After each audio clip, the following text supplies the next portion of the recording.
Hello, I'm Lorna from Witham URC with our midweek catch-up. I read some verses from 2 Corinthians recently, which made me reflect further. Not a bad thing. They're about being the aroma, the scent, the perfume of Christ. And this is what I read.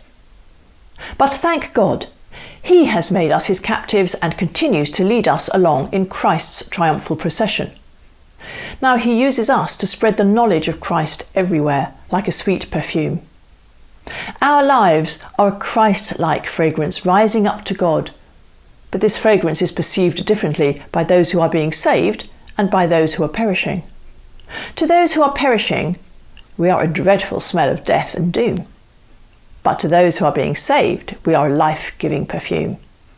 And who is adequate for such a task as this?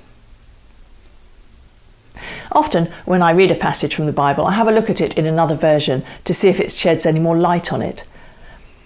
When it's from the New Testament, one of my favourites at the moment is to look at the Who paraphrase. And there this time I found what was actually a good explanation as well as a sort of translation. Roman citizens are used to seeing triumphant generals returning from war, parading their prisoners to the cheers of the crowds, the air filled with the aroma of burning incense. Thank God for making us a part of King Jesus' victory march, the air filled with the fragrance of His sacrifice, wherever we go. But those who are finding salvation in Him and those who are securing their own ruin by rejecting Him catch the scent on us. To those who regard us as followers of a crucified failure, we reek of death. But to those who see that Jesus has triumphed through His death and resurrection, it's the sweet smell of life itself. I don't care what people think of us. What matters is that everyone gets wind of who we are and what we believe. I'd never thought about this before, this particular illustration, but of course, Paul always used everyday things to illustrate what he was talking about. Things that would be familiar to those who were listening to him. And Jesus did exactly the same in his parables. The Romans had a vast, powerful empire, and being a Roman citizen was a privilege. We know that Paul was a Roman citizen.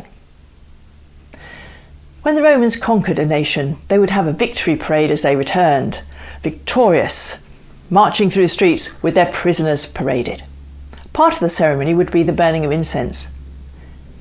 Incense was burned as an offering to gods, and Caesar, their emperor, was considered to be their god and had to be worshipped as such. Now obviously, if you were on the winning side, then the incense was the smell of victory. But if you were one of the prisoners, being marched along in chains, it wasn't such a great smell. It wasn't the smell of life, it was of death, probably. Perfume is a very personal thing in one sense. I wear perfume pretty much every day, but I'm one of those people who feels the cold, so my perfume is rather subtle on me until it's either the height of summer or possibly the central heating is on full blast, or I get very embarrassed, and then it becomes noticeable. The perfume that I wear, some people might like it, others won't. I know someone who's actually allergic to my perfume. But this passage made me think not about the perfume that I spray on myself, but the perfume that I give off naturally.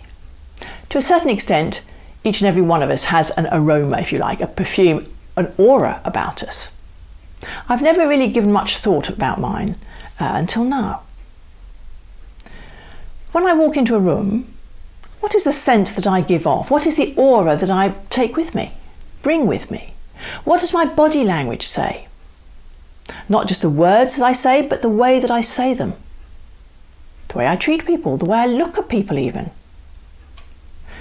Do I bring with me the scent of the victory of Christ, the joy of Christ, the hope of Christ that lives within me? Do I bring the scent of life? With Christ, we are the aroma of life. We are the aroma of love. We are the aroma of all that is good in life and in God. With Christ in our lives, there is the aroma of life and love and all that is good. Our lives reflect God. Our lives are a sweet-smelling sacrifice to God. By our presence, we represent and reflect God to others. showing all that he has blessed us with. Now, at the moment, we're not able to be much of a physical presence with people, are we, because of lockdown? But I would encourage you to pick up the phone today and talk to someone, just to remind them that you are thinking of them and to encourage them. It would be a really good idea to speak to someone that actually you don't know very well, so that you can get to know them a bit better. If you have time, you might even be able to make a couple of phone calls in this coming week to people that you don't know very well yet. You don't know, your call, your conversation with them might be the highlight of their day or even their week, as you give them a listening ear and as you bring joy, laughter and hope, as you give off the aroma of Christ. On the other hand, if you'd like to receive a phone call and you're feeling lonely, no one is calling you really, then just contact someone in the church and we will make sure that you are called. So I hope that you'll be very busy giving off the scent and the aroma of Christ. Bless you, and I'll see you soon.